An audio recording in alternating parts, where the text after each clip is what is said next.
when I talk about cognitive ecology, when I talk about that work, that we're tracing patterns, right? We're tracking, we're mapping. We're saying good, bad, up, down. Like there's no binary in cognitive ecology. It's not about that. It's about tracing a pattern. It's about mapping a path. It's about saying, what does that mean for me? And so when we go back to this, it's saying something, a pattern, even in language, right, is racist. We don't need to feel shame for that. Why would we feel shame for that? We just trace it. And even if we, this is the world we live in, right? This is the patterns of logic that all of us have been conditioned to believe are reasonable, or, we could use so many different words here, but the point being is that it's okay to look at it.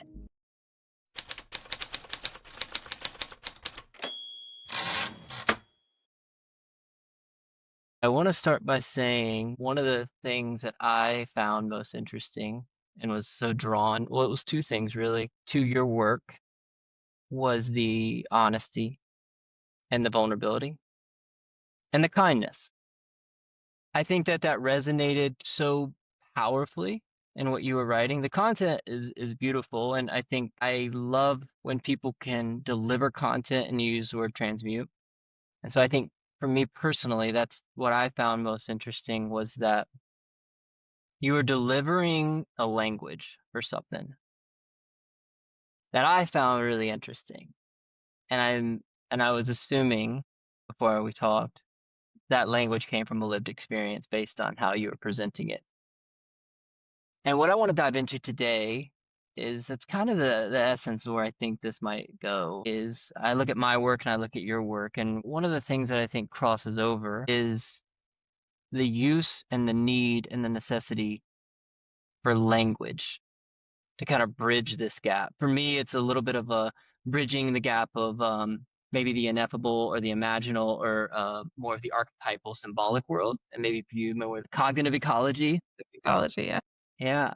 And so with that, I would love for you to kind of express what it is that brought you to that language of how you Yeah. express.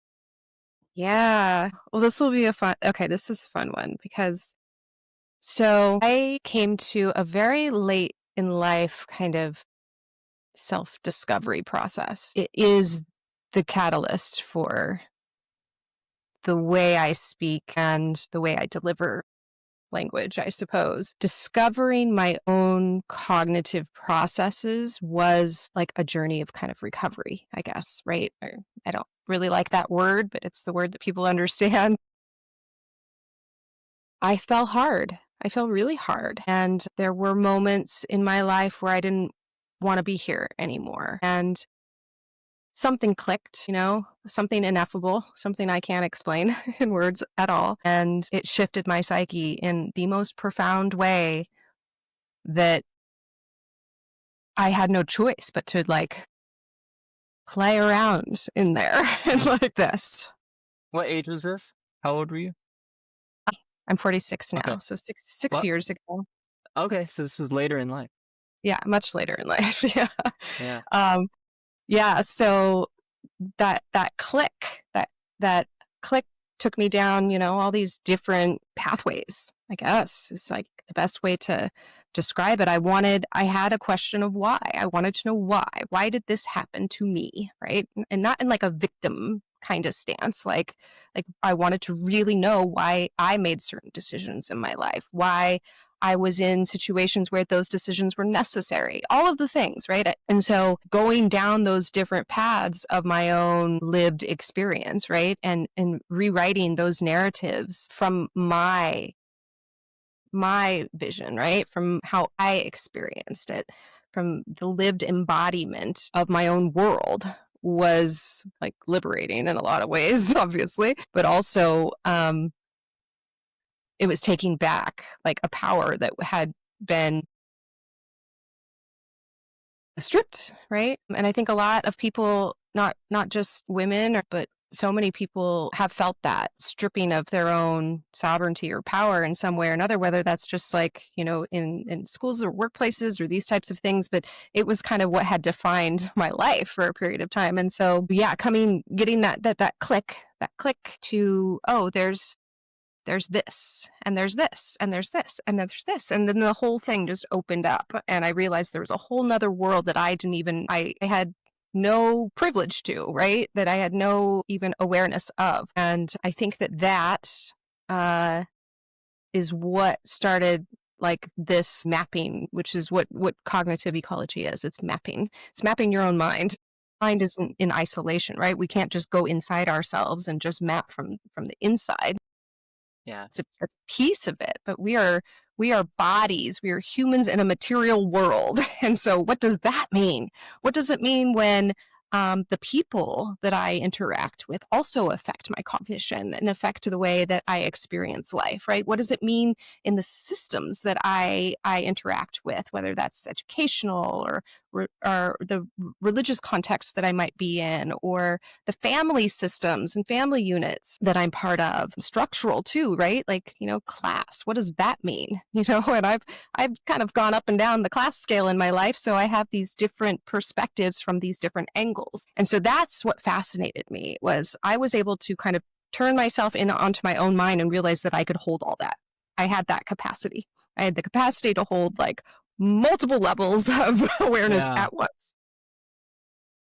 It's interesting because what you're describing to me is, it sounds like with a lot of the work that I do with people, it's essentially, it's like that shift from the monolithic self to the plurality of almost, it's like the algorithmic parts of ourselves that are on autopilot, Yeah. that you become almost just like awoken to the fact that a lot of the thoughts are reactionary, a lot of the thoughts are programmed, a lot of the thoughts are patterns that I have very little to do with, or had little to do with. And it sounds like there was a shift for you that went from, it was almost like kind of a realization of that, like an awareness of that. And that's what I'm really curious about, what elicits that, because I think that for a lot of people, it's maybe hardship or some type of practice or some type of situation that Yeah. pushes them into that. But I've noticed, and I don't know about you, but I've noticed in a lot of the conversations that I have with people, if a person's not curious about that, or if they're not facing any type of problems, or if it's working well enough, they might be a little bit like, oh, I've got issues, or they'll see a therapist or try to handle it within the ego, or within that framework of the buffered self, I guess you would say. But it's kind of a big step sometimes to experience what you experience, and to like accept that as fundamental, right? Yeah. So I'm curious as to what do you think it was that elicited that or caused that? Like, was it, if you Yeah. want to get into that? Yeah. I mean, I still think about that. Like, what was the trigger point, like, but I don't think you can pinpoint it. And that's like kind of the mystery of it all. Mm, Why do well, people change? Why do people grow? Why do yeah, people have these awakenings? Or, we can call it, there's so many different words that we can call this: recovery, we can call it, all these things. I think pain is a catalyst often, right? I think we can look at that throughout history, that, I mean, from a small scale individual change to large scale paradigm shifts in cultures and societies. Pain is definitely a tipping point. In the people that I work with, in our conversations, in our group work, all of these things, it's those are what I witness. It's a pain. It's, I think personally, it's it's when you find the ability to not disassociate from that pain. And because that's what our society does right currently, right? There's so many ways for us to disassociate from the pain or the reality of suffering, whether it's ours or someone around us. I would say like empire logic is built on that to help us disassociate from what's real. And so yeah, I mean, I think there are so many different reasons why. Like I think about a lot about like, oh, I don't know if I should bring this up because it may detour us. But if you just cut me off if it does detour us. But I I'm like a thinking good about detour. Taylor Swift right now, and Hey, a not lot of people are. I think that would yeah, be a a lot of people are. It's in the field. I think she has her own field actually, her own consciousness, a field of consciousness. absolutely. Um, never have been. I will situate myself here, my positionality with Taylor Swift, just real quick. Didn't know who she was till a couple years ago. Just not that type of person. I don't follow celebrities. I don't really have a idolizing logic ever. So I didn't know who she was for a long time. And so watching this kind of thing happening right now, and especially between white women and black women in regard to Taylor Swift, and seeing the logic clash, right? Like we're seeing it butt up against each other. For me to say Taylor Swift's lyrics are racist, when I hear a black woman say that, I just believe her. For me, it's that simple. It's that simple. A black woman says it's racist, it's racist. And the reaction to that, right? This is the catalyst of change. It's painful when you see yourself reflected in Taylor Swift, right? You see somebody who bleeds her heart out in music. You see somebody who is doing shadow work publicly for the world and makes billions of dollars off of that. You see a metamodern muse in Mm, sequins. This is Taylor Swift. And for a good white woman, right? To then be to have that image shattered, that mirror is being shattered right now is how I see it. That's painful. But that painfulness is also, that's that point, right? That's that tipping point. And so I see it, right? I'm zooming out and I'm going, well, I'm seeing this thing happen. And that's not about Taylor Swift, like the woman, they'll be fine. Even if she loses half of her following, she's going to be fine. yeah. She's not like her life is going to continue.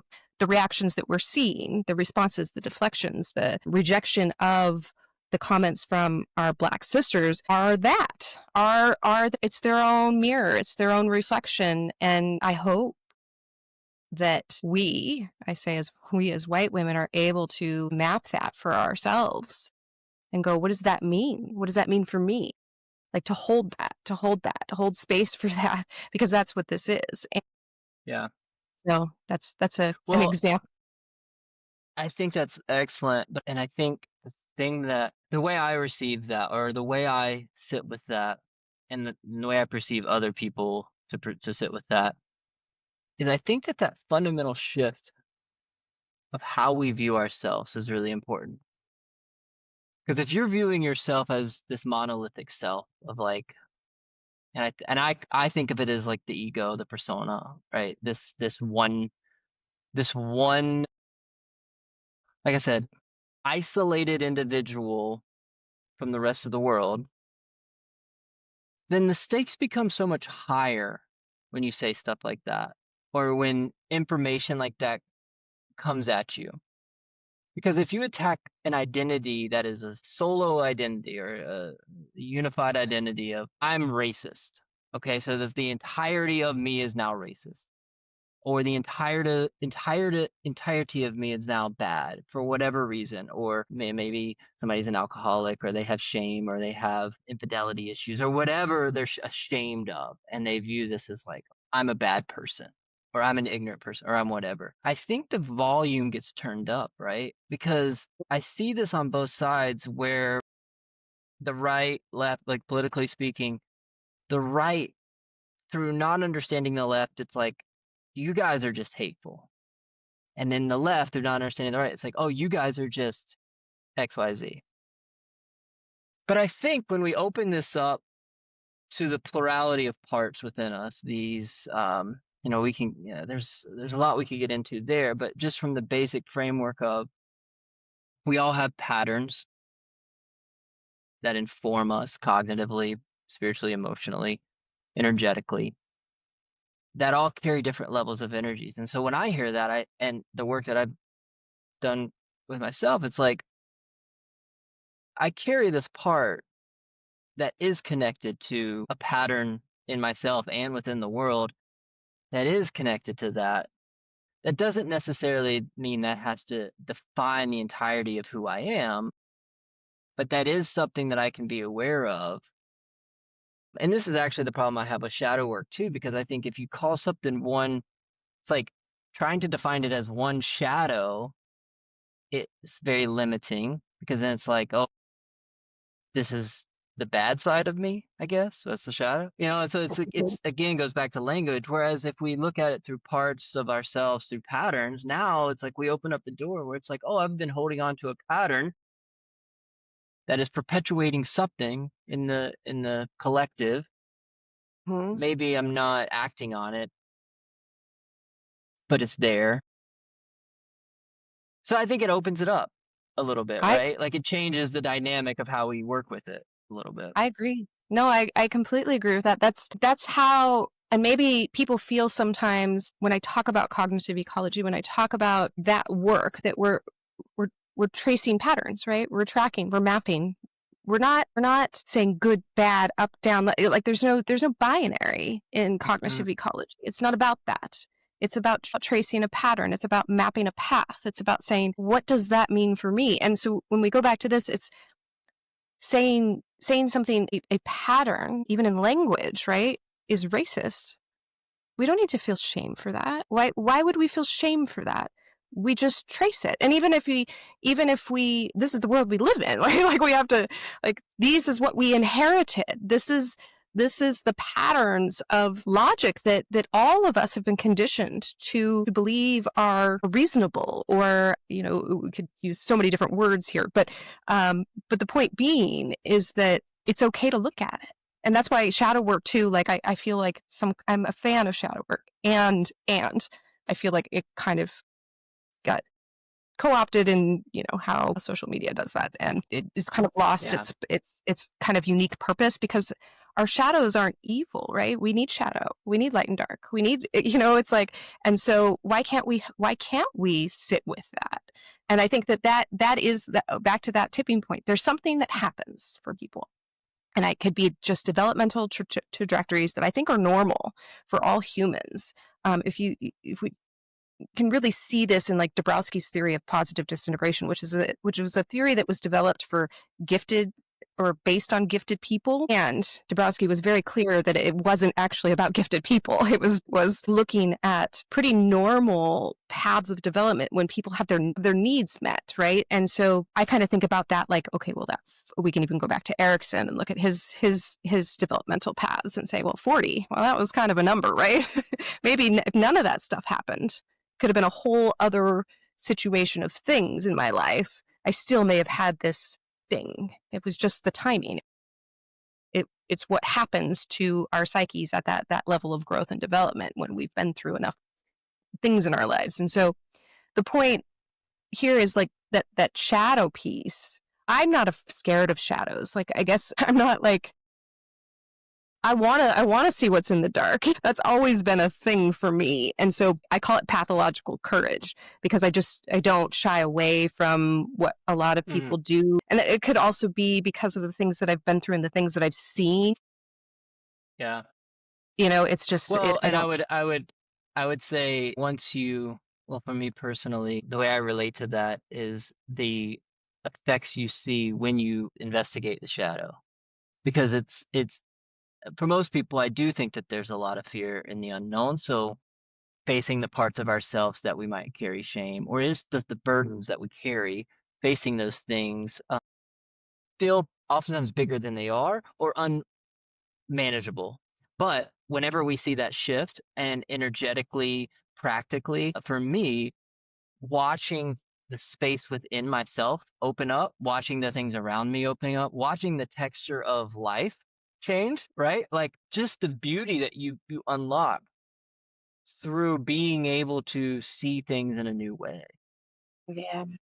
It's that agent arena relationship that you are changed, and then the world that you see starts to look differently. And I think, to me, I personally get excited when I start to see areas of peculiar energy Mhm. emerging. I call it peculiar energy because it's a way of saying not good or bad, but it is something that is, you start to track it and you're like, oh, this doesn't flow in what you would expect the natural sequence of flow to be.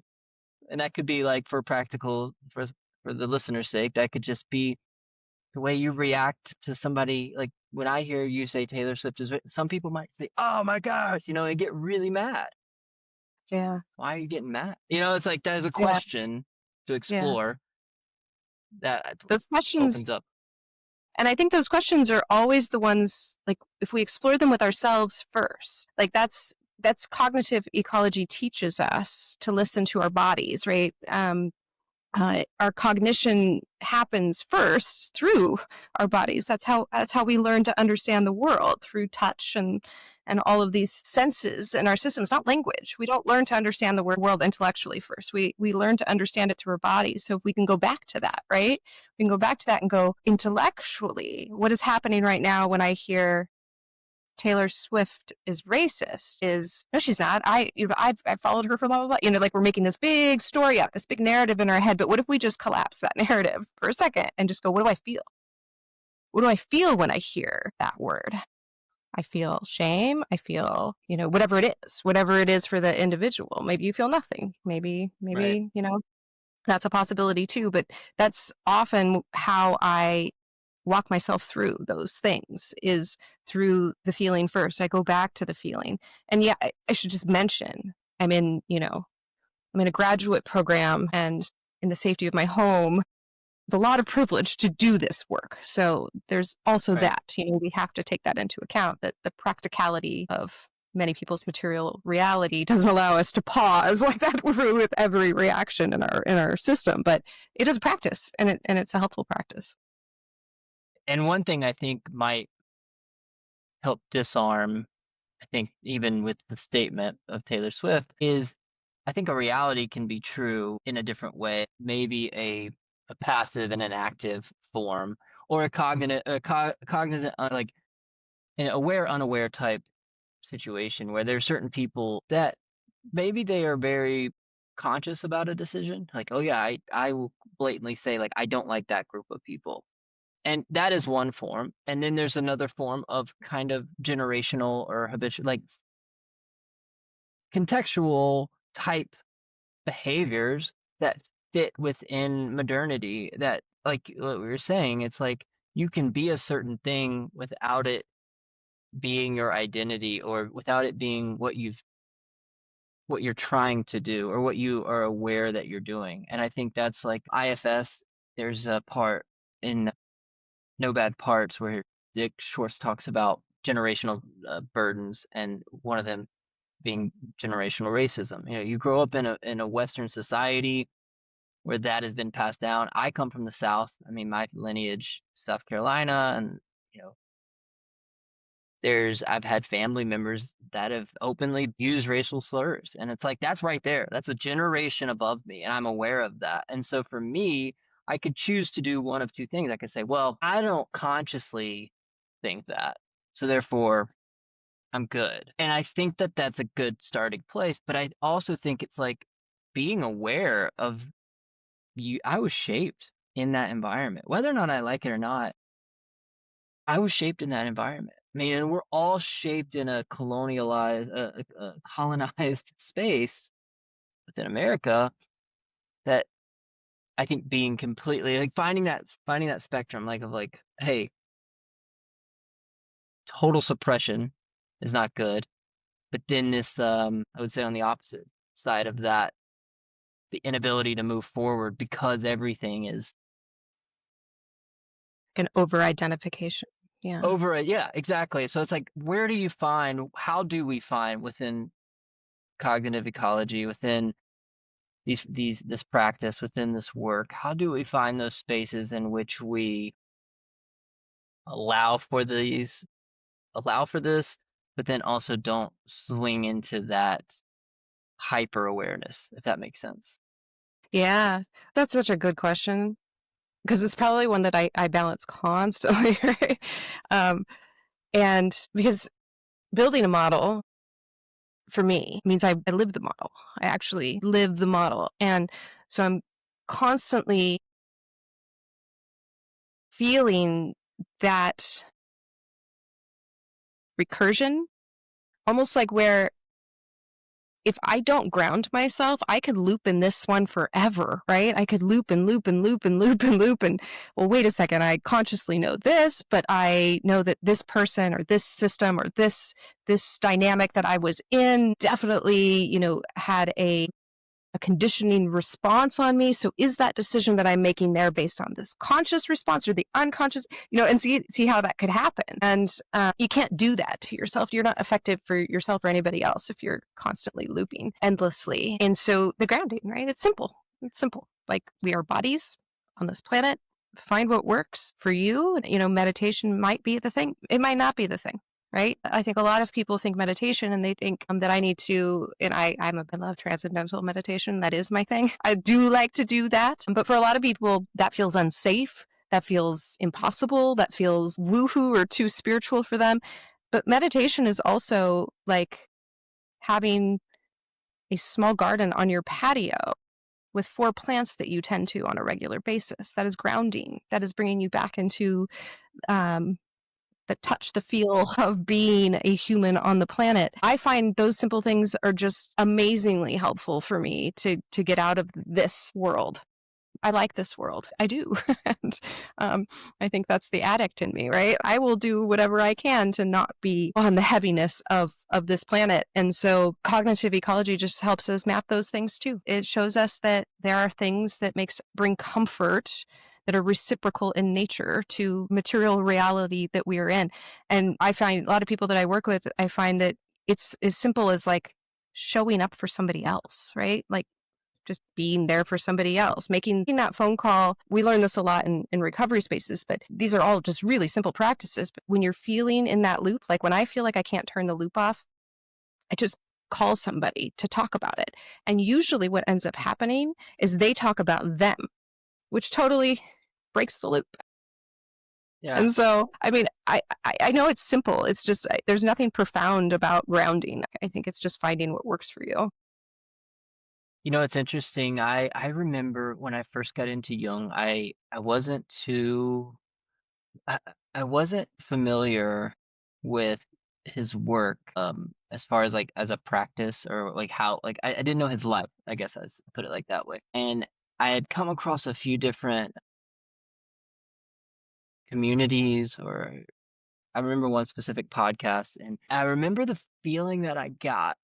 There was a resistance for some reason, like when I first got into this work or into his work with Jungians, I guess, because I felt like there was this constant digging as to like why everything you think might be psychologically manipulated by the programming of this and the shadow of this and the problem with any type of assertion or I mean it was a gross misunderstanding of Jung. I'll put it that way. But nevertheless there was definitely a feeling that I had that was resistant and I think it was that feeling that I've also felt with um, some activists, to be honest, and postmodernists, where there's this like, there's always going to be something wrong. Like you're always going to find another area uh, that you've messed up on, or you're not there yet, or whatever. And I remember pushing past that and really starting to listen and just getting into it. And then once I got deeper into it, and now I'm part of Dream Group and know a lot of Jungians, and I have found that it's actually been quite the opposite, where there's just been it's a safe space of listening and hearing other people's dreams and their journey with this stuff. And so I just have always thought it's so interesting that pressure and that resistance that I felt based on the narrative and the idea that I had of what it was going to be before I actually understood a thing. I always thought that was I thought that was really interesting. That is interesting. I relate very much to that. When I first started learning about Jung's work, I think maybe a similar pathway where I was in some community spaces where there was a lot of, how do I put this, like authoritative, you don't, it was just the feeling just didn't feel right. And I pushed it. I pushed back against it hard, but I learned a lot in that process about myself, about which is just fascinating, right? Because I was actually doing some deep unconscious work through that kind of community pressure, even though I didn't see it that way at the time, which ended up meaning that I had a lot of those interactions in different community spaces where I was just a misfit over and over and over and over again.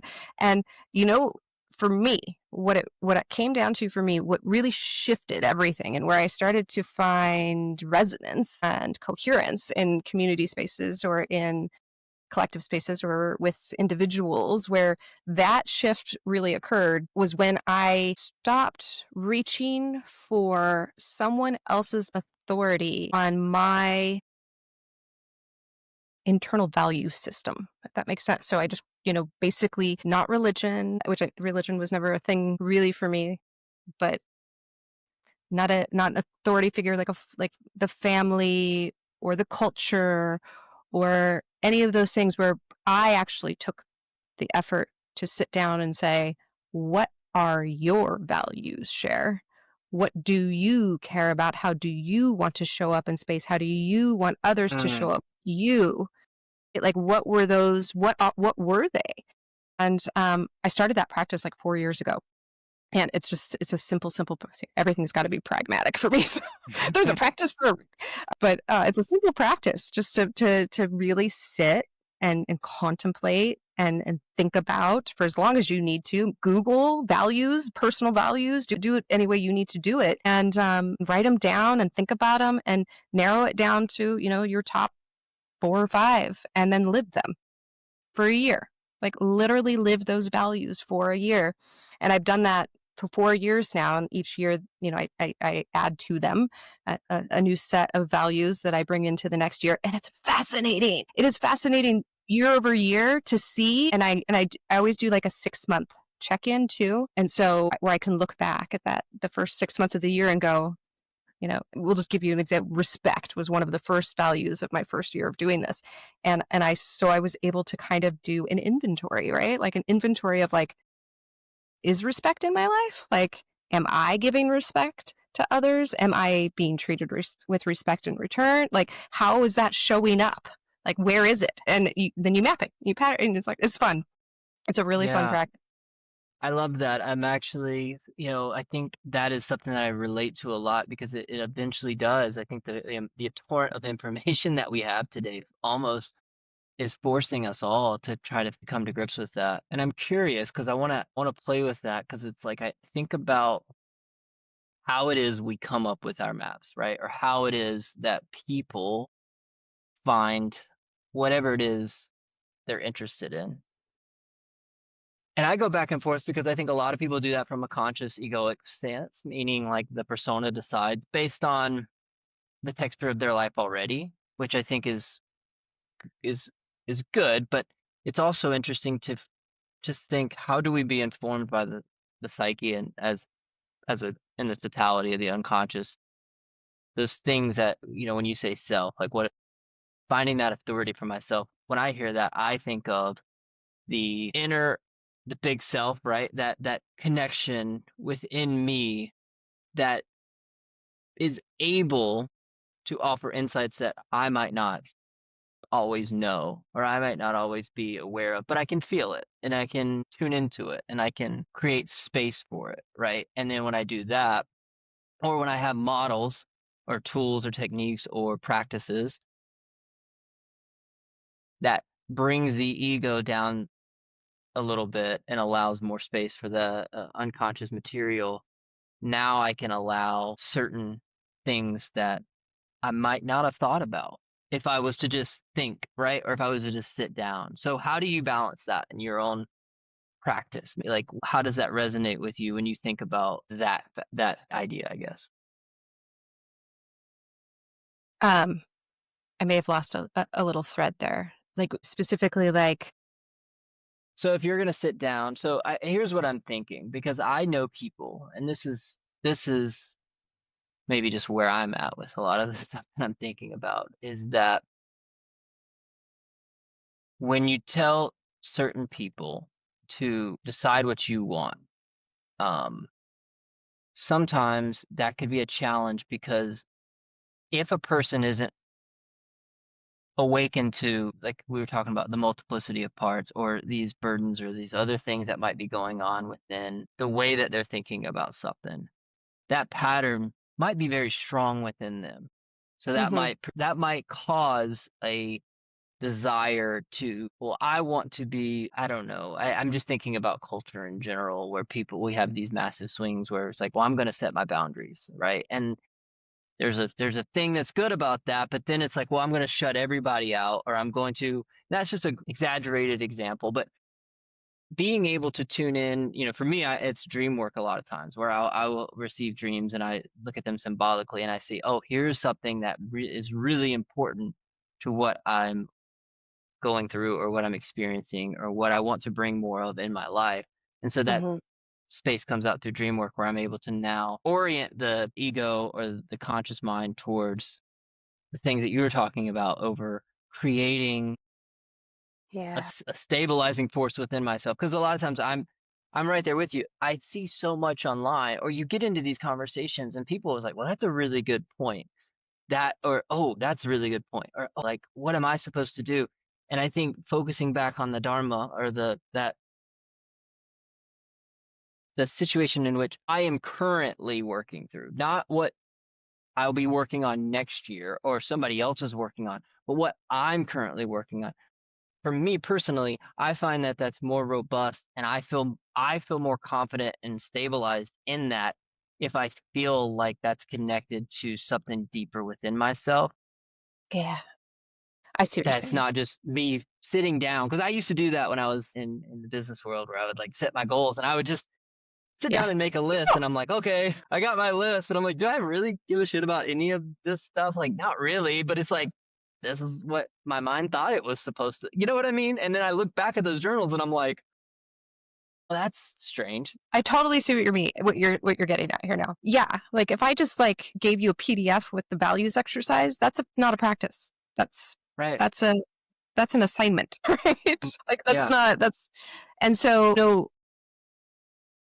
if like I'm working with somebody one on one, let's say somebody who's new to this kind of work individually, right? A lot of times I end up working with individuals because of substance use challenges, getting into recovery from that, or sometimes people who are coming out of, abusive relationships.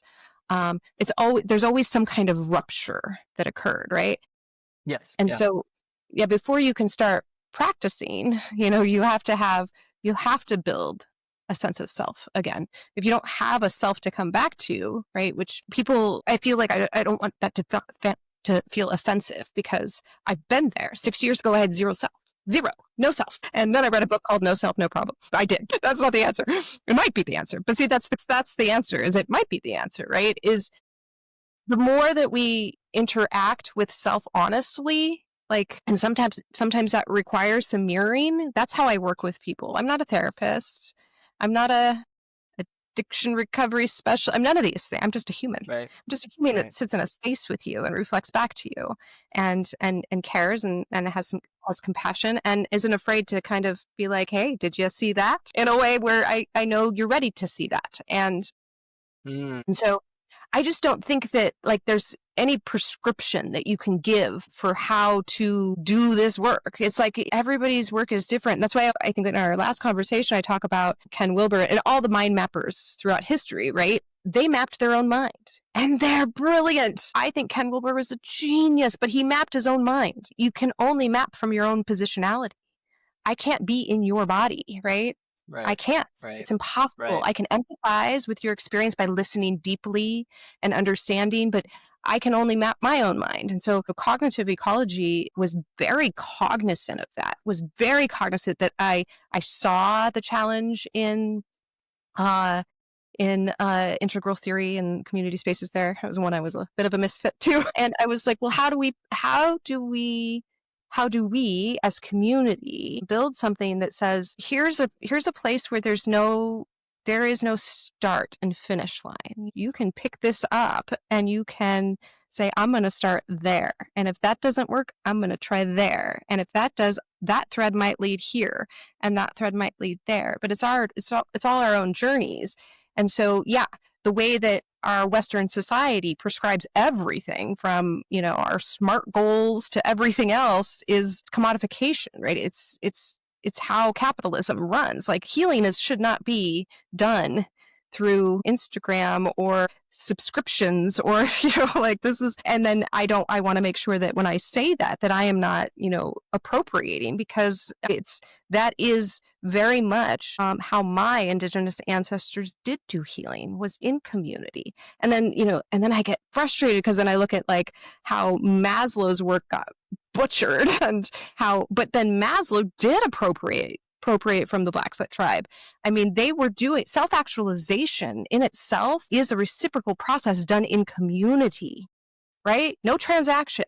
That is why that pyramid does not work in Western society, is because he took an indigenous process of self-actualization that happened between the people in that community. Consciousness is the relationship between us. He took that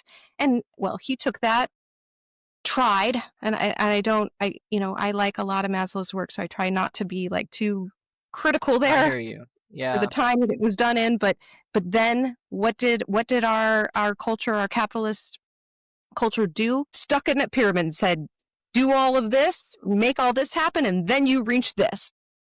Yeah. Yeah. All individualized. I've always thought that it's always been really interesting to me tracking the development from behaviorism within psychology. And you start looking, it's like, okay, you have these guys, you have Rogers, and then you have Maslow, and then you're like, okay, and then Groff shows up, and you're like, okay, well, this is Stanislav Grof, and he has, for people listening, holotropic breath work. And so that was probably one of the first people that I came across that had a tangible practice connected to what they were talking about, as opposed to Mm. just theoretical or academic. I think Groff offered this model of like, here's what people are doing, or here's what our community is doing. But even that has been challenging because you're like, where are they at? Switzerland, or like they're in these places. Like I know you can find them and I know that they exist, but it's also like very hard thing to naturally stumble upon a community that is practicing those models of relational conscious activities.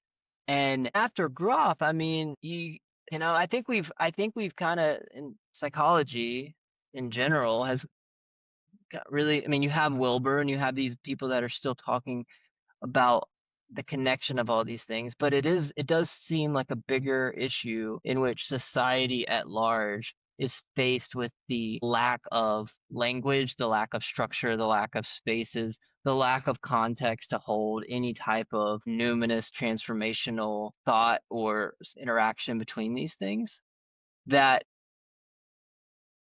creates what you're talking about, I feel, where it almost looks like a pilfering because it's like, well, here's a good idea. Let's talk about it in an academic framework, or let's talk about it in an intellectual framework.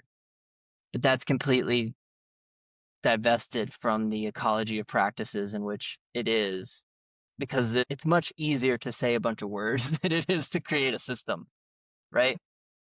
Yeah. That thinks And that yeah, and I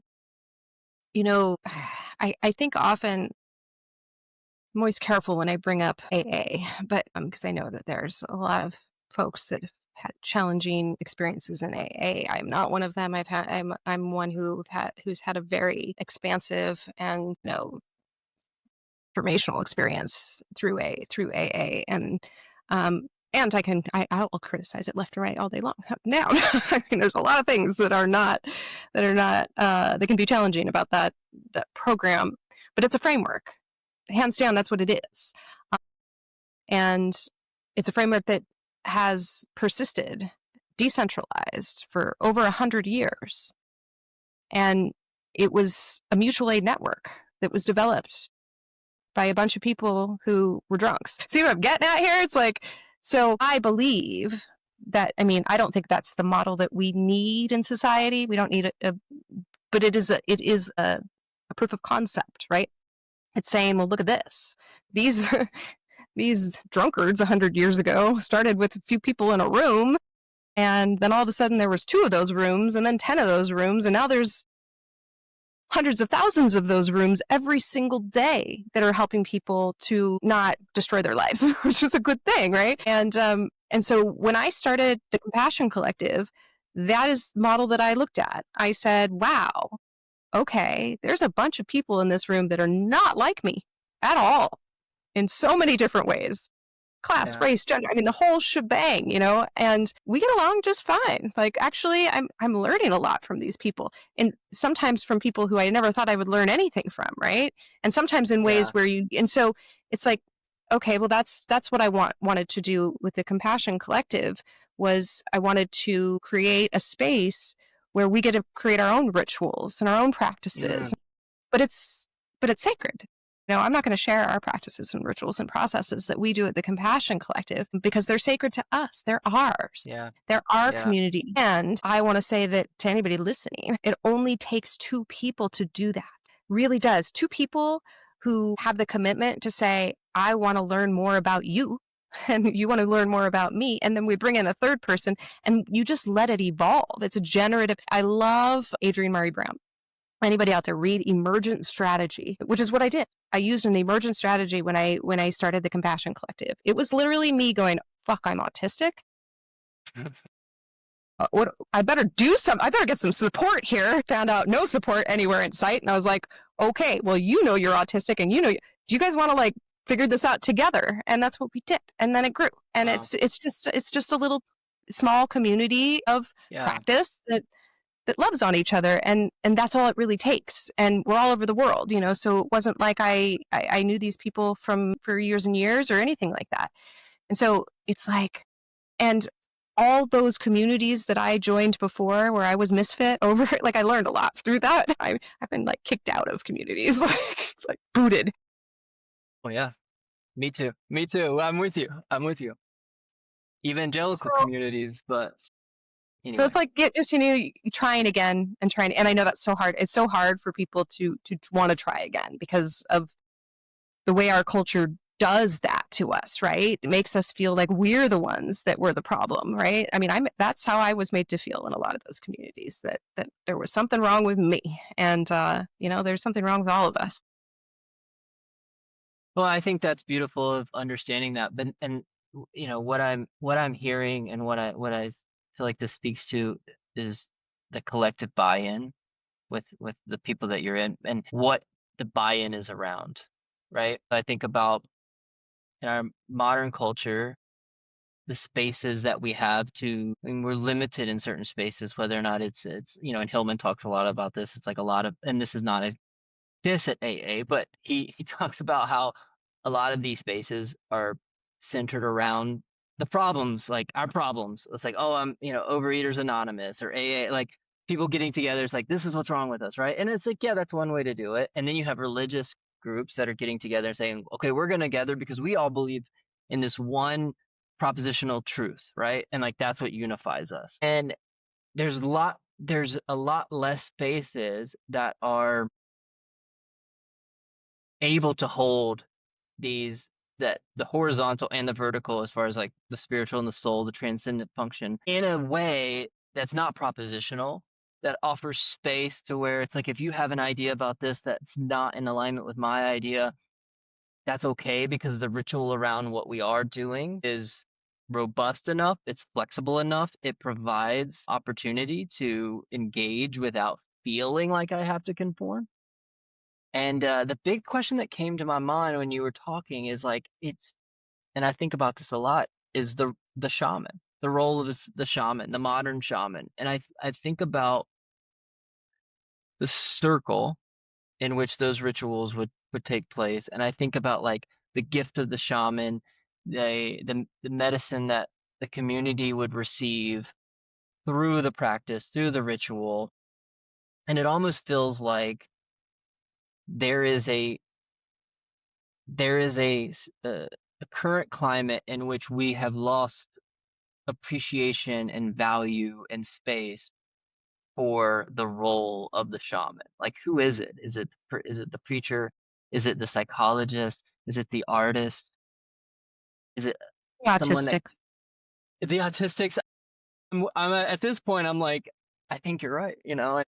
But I think that and let's go there. I want to go there because this was something else that when we first spoke, and I don't remember if it was something of yours that I read, but the way you spoke, I actually resonated with the way that you were describing the way that you think about things. I was like, okay, I think that way too. Like, this is great language. Like, it's showing me something, and it makes me think of why people in our culture today really have gravitated and latched on to the diagnoses of ADD and autistic, or the pathologization. And I want to parse out, like, I want to have a conversation about this.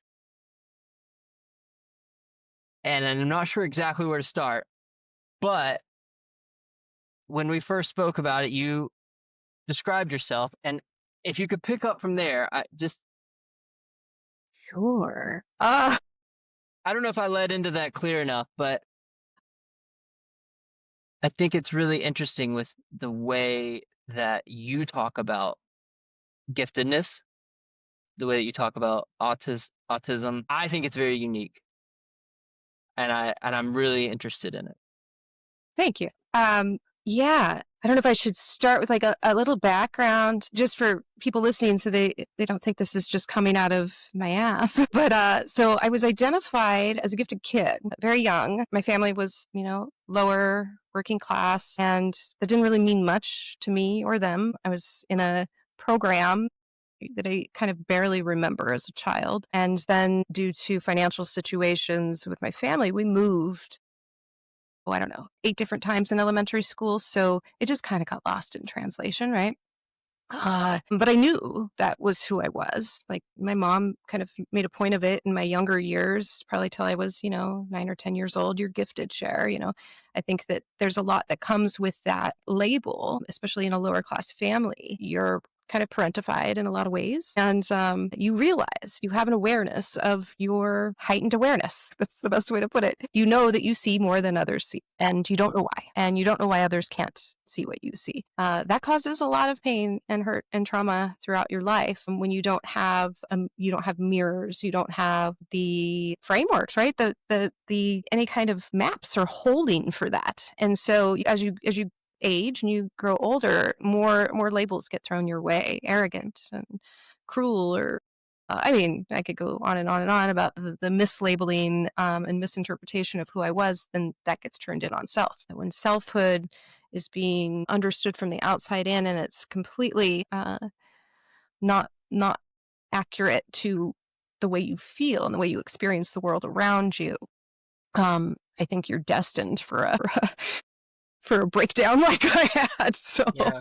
it all laid out for itself. So when I discovered I was autistic, for me, like, this is a hard one because of political reasons and whatnot. Like, the way we talk about neurodivergence or ADHD, autism, giftedness, I just want to say this is all just speculation. We'll just I put it out there like that because we don't know the answers to these things really. And Right. at 40, I knew, coming out of all of that challenge that I had experienced in life, you have a DSM diagnosis or label. That got slapped on me, just every single one of them, basically. So getting sober, like not coping, not using that strategy to cope with all of what was going on up here, then I was able to start to see things differently. And that's how I ended up coming to the understanding that I was autistic. And I knew it way before I had been officially diagnosed. My circle, as does happen, most individuals, again, this is just from my own anecdotal experience. I don't want to piss anybody off, but people in recovery are neurodivergent. We're all neurodivergent. We're all autistic, ADHD, gifted people from my lived experience. Just put that Right. down there. And and I really do believe it is because of a kind of spiral type of logic or a different way of perceiving the world. I mean, that's the definition of autism, is we just perceive the world differently. And I'm specifically how I understand myself. I'm a Gestalt language processor. So, Gestalt language processing is seeing the whole before the parts. That's in a nutshell, right? So, that's how I experience the world, not just language. I didn't just learn language in chunks of meaning. I learned the world in chunks of meaning. I still experience the world in chunks of meaning. I don't just go to the park and experience a tree and a swing set and a popsicle, and I experience Mm. it's the whole thing. So, and then I can explain to you what that feeling is like to be in the park, right? And that's kind of how my writing, I think, comes out, is I explain the textures of things through words. And because it's the best way I know how to explain what I see, because I don't feel like anybody else really understands the muchness of what an autistic person experiences. And so it gets pathologized, right? So the way that our society understands autism is through a medicalized pathology paradigm, because we can get the history of that, but we won't.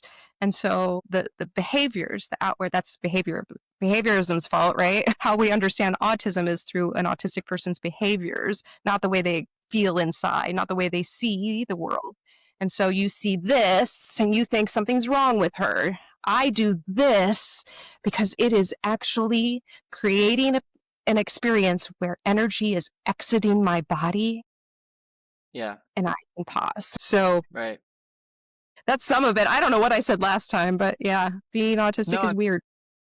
I think that's so. I love Dr. Bayo Akumalafa's work. I don't know if you're I do. familiar. He talks a lot about the cracks and the fissures within modernity and the eruptions.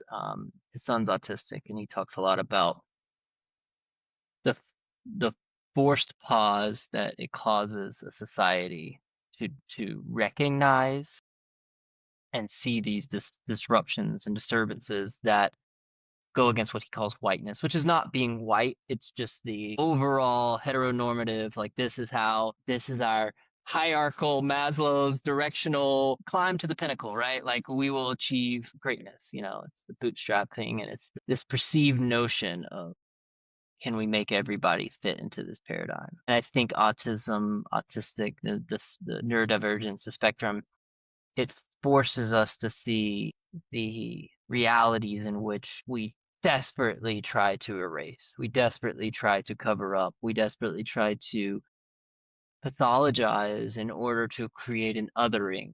It's like, okay, well, they fall outside. And then now, if we could only stop taking Tylenol and then get everybody back into, get everybody back into this sameness and this oneness of the ideal state. And I think that there's so much there that is obviously problematic.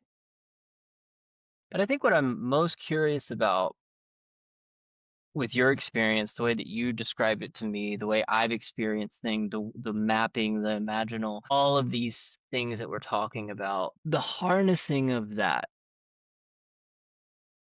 awareness, the harnessing, the investigation into the cracks, the eruptions that are spilling out. I'm not a utopian. Like, I don't believe in utopia. I don't believe it's like necessarily our job to fix anything. But one of the things that I do get a little, I don't know how to put it, but I'll sit with Dr. Bayo's work when he'll talk about these cracks. He'll talk about these disturbances. He'll talk about these. It's a very trickster quality. And I think the trickster is never a place you can live. You can't live in the trickster because the trickster is always disrupting. It's always moving as conscious beings. We're always seeking to stabilize. We need that energy to move us and to shake it up, but we also need some kind of stabilizing force to orient, to ground, to be present. And so when I look at this, I see the role of what we're talking about. I see potential. Hmm. I see the emergence, and my curiosity makes me wonder, where is this taking us? Where could, not where, but where, how could, like, I guess, like, how could we dream about where it could take us and what it's, like, what it's causing? And so when I hear you talk, it makes me wonder, does the labels in its current stance, like the relationship between the benefit of having that label within a political world, because that represents something, that means something, that affords you something Mhm. that's valuable. And I think to dismiss that would be a mistake, right? Like, but I'm curious as to the evolving nature of our language and our terminologies around this, Yeah. because I do think the ADD, the autistic, it was an emergence from a pathology, right? A DSM-5. It's like that is a colonial terminology. So at what point does that emerge into something that is not already part of the system in which it emerges into something? And maybe you can help me see it in a new way. Maybe I'm framed it totally wrong already, but I'm thinking about, because I personally have never used the title, right? Not because I just don't know enough about it. So I'm like, well, I wouldn't know that I am. But when I hear you talk, I think about so many ways that resonate in which I perceive. I think about the shamans, like, the initiations of shamans was they would go through this state of psychosis. They would go through this state of, or what we would call today psychosis, where they're very different than the community. They're very different. They're oftentimes, I mean, if it happened today, they would be pathologized. They'd be diagnosed with something. But the communities within their world honored it, cherished it, created space for it. And so you didn't need, other than the shaman, which was a term of endearment, reverence, the labels, it's like, whatever. So I guess I'm curious as to, like, where does the language fall? And how you use it, how you resonate with it, where it could evolve to. Does that make sense? Yeah. No, I love this. I love this conversation because I'm always in this space. I call myself a wild mind. So that's where I land personally in Yeah.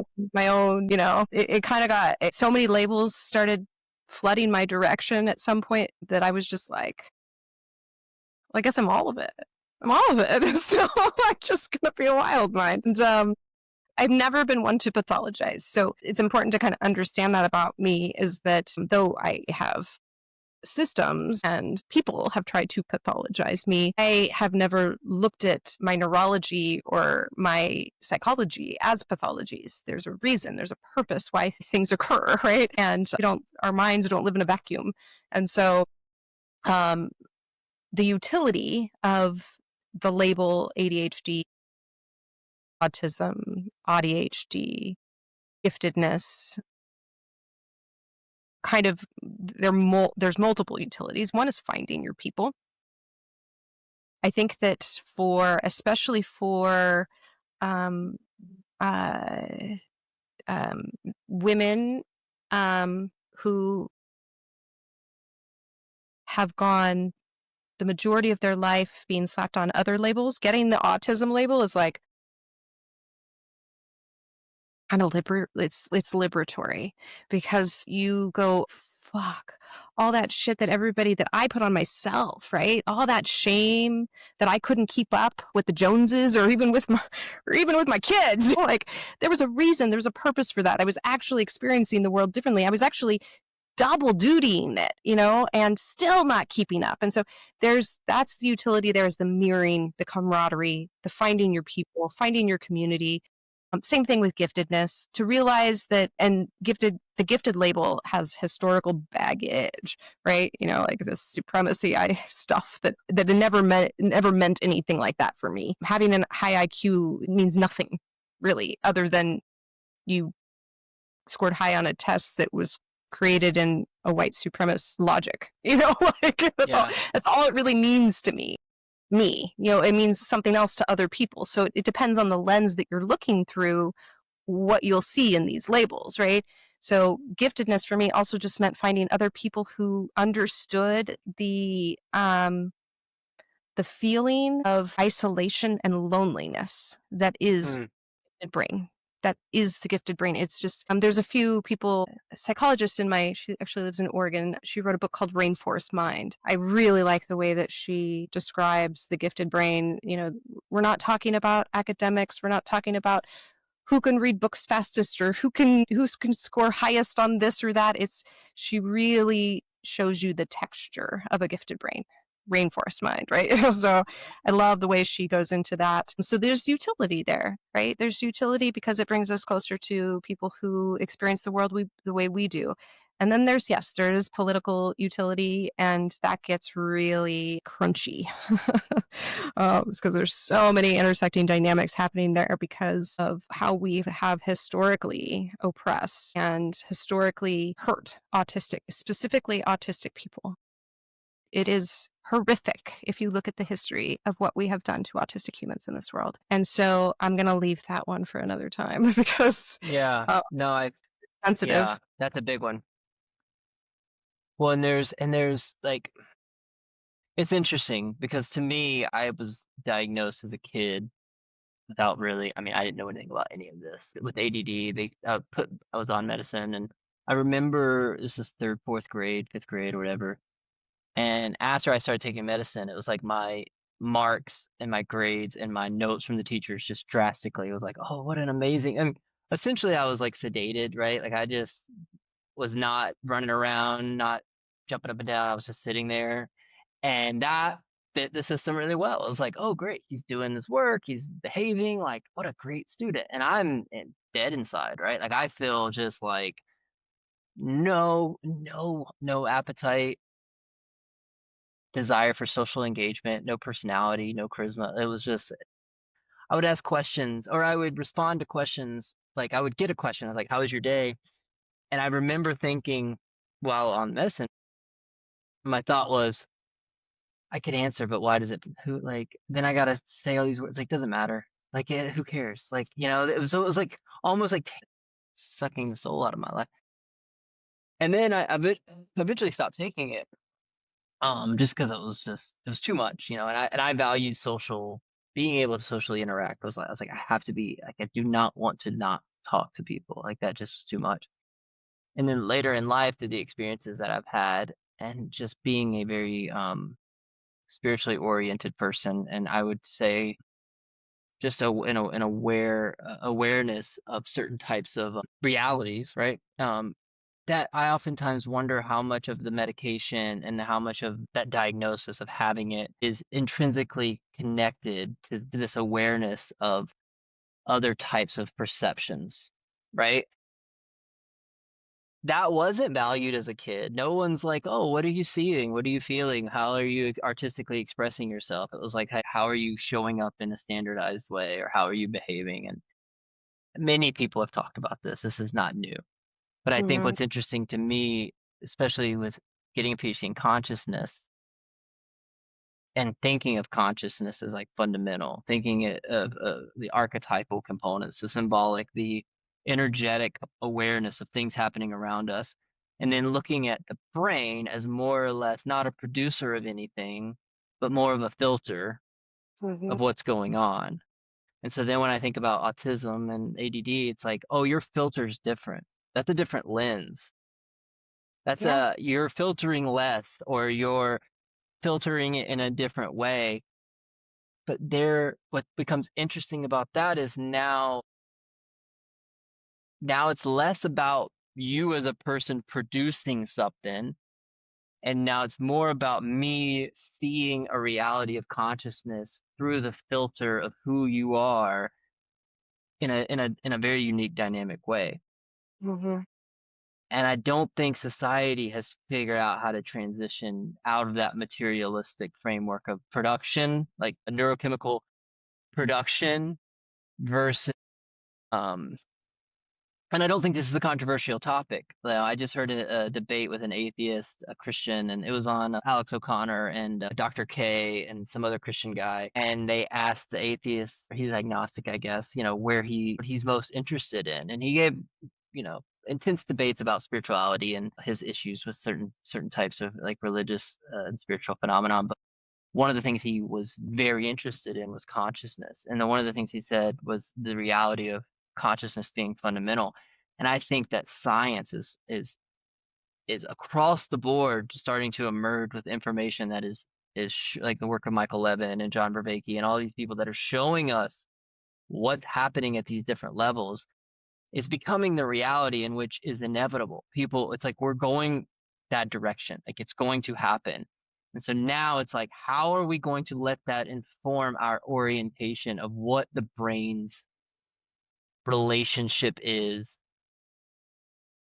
And I see ADD, autism, giftedness. I see all of that as a direct, it's almost like front lines. It's like, It here's a is person that is on psychedelics all the time, like, and when I pretty. say that, it's like,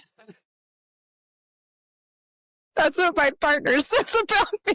yeah. So it's like, to me, that's great because it's like I can run all sorts of studies because you're offering information that I don't think the empirical, academic, or at least the quantitative side of things, even the qualitative, I don't think that we're honoring and appreciating that yet of the richness of what's there. And so, I wonder what changing the language is that possible right now? Is that necessary? Is the language what it needs to be? Is it, yeah, I think that's something that I think about because I do see people push back against certain things and I don't have a stance towards it. I just know that it's a transitionary period. It is a transitionary period. And I try my best to, because I'm, transformative social change is about creating better conditions for my people, right? Just the people with these holographic brains. That's what we got going on here. And that means all of us. And there are all the intersections of race, class, gender, trauma, all the things in the autistic population as there is in the non-autistic population. And when I say autistic, I usually philosophical purposes, autism, I'm talking ADHD, I'm talking giftedness. We're all the same box. Or it's not even a box. It's more like we're all the same Right. thing. Frequency. Yeah. Yeah, but that's just in a philosophical stance. Obviously the terms themselves, when we're getting into systemic, structural, policy level work, it gets complicated. It gets really complex because there's so many different, I like to just say, so many different hearts on the line, right? So many different hearts on the line. Autistic people are more vulnerable to systemic feedback. I mean, ecological feedback too, right? So what does that look like? There are autistic people that are more challenged in society because they're more sensitive to what society is doing. They're the canaries Yeah. in the coal mine. And it wasn't, and the system was not made for them. The For system was us, not made. The system was made for efficiency, production. it was not made for human thriving. It doesn't matter if you're Right. autistic or not, right? Yeah. Like the system was not designed for human thriving. It was Right. designed for empire. Inevitably, I think that the nefarious part of that is it could create the illusion for certain demographics and certain populations that it is optimal because you see certain indicators in which you're able to look at and say, oh, look, yeah, oh, it's working. So it gives you just enough. But I think the people that are the fringe, the marginalized, the people like autistic or like minorities are the first to recognize, hey, it doesn't work for me, doesn't work for our people group. And I think inevitably you get to that point in which you realize as the system begins to collapse or disintegrate, then it's like everybody starts to feel that it doesn't work. But it takes a lot longer, or that denial or the delusion it's easier to hold on to within certain populations. Yeah, it's easier to hold on with certain populations, and it's like a compost, right? You don't, I mean, we're just holding a lot of hearts. I think that's like in transformative social change. I think for me, that's just something I have to constantly remind myself of, is that it is changing. It's happening. And I often think like some of the first work that's going to be done as these things change is going to be in education, right? And so when we think about education and we think about consciousness, you could add the, like how is our education systems currently designed? They're designed for industrialization, right? We don't need to industrialize. Okay, anyways, you get my point. I can't say the word. We don't need to do that anymore. And so there are people, that illusion is starting to fall. And as that illusion falls, like, that's what I feel like people like us are doing. That's why we're doing this, back to the mission, right? That's why we're doing this work, is we're that net to catch everything that falls off the edges, all these edge pieces, and then we build together, not from here down, but from here up. That's just how my brain works anyway, so it works out nicely. Yeah. Yeah, I love that. And I agree wholeheartedly that you go to the fringe and you sit in those spaces and you map your own mind, you do your own work, you live, you resonate, um, you embody it. And aside from that, it's like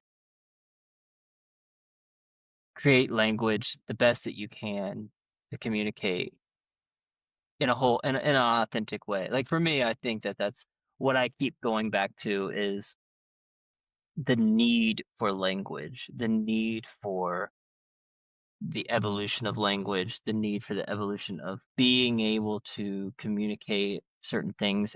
Because at the end of the day, a lot of the stuff we experience, especially with the ineffable, like with the experience that you had, experiences that I've had, any mystic, any esoteric tradition will tell you it's like consciously, intellectually, we're not going to be able to fully articulate what that is and how to how to give people the path to do that. And I think that knowing that is helpful and being able to say, this is as far as the intellect will take us, this is as far as our maps will take us, this is part of like what we're going to be able to create, but inevitably crossing that threshold into that experience of how you're going to internalize this and embody this is where it goes. But again, I look at language as the container in which you build to offer people spaces in which whenever they come into their percentage or the likelihood of them having that type of experience is increased or made possible or made available, which is how I view this podcast, these conversations. It's like any type of language that might resonate that could get people thinking about, oh, maybe I could go do this. To me, that's you can do.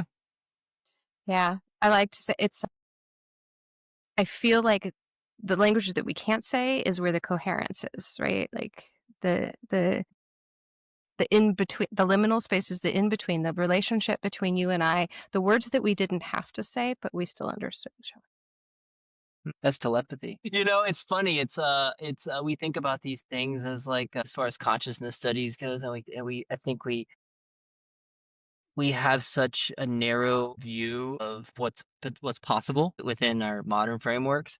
And then when you start thinking about consciousness and what that could open up and how that opens things up and how we, if we're being honest, how we experience life, like what you were just saying, it offers these textures that are very powerful and that are already there. And it's more or less learning how to take that filter off of what's stopping us from experiencing that. And so like what you said, it's like there's a there's an ability to hear or to connect or to resonate that we're all doing with people all the time. That's very powerful. But what are those constrictions or restrictions that are then forcing us to disconnect from that or to not see that or to put ourselves in a intellectual dissonance or disconnection as opposed to being able to accept that and being able to say like, oh man, like there's things beyond words here that are really powerful, which I think is that's what I'm interested in exploring, and I'm very thankful that you could join me today and we had this conversation. Hopefully, we will have another conversation in the future. Yeah, I hope so too. This was so much fun. Thank you for having me. Where can people find your stuff? I'll put any links Yeah, in the show notes, but if you have any type of yeah, my Substack is the best place to find me. at the Cognitive Ecologist. And yeah, all my other work it gets thrown through there. It's a web.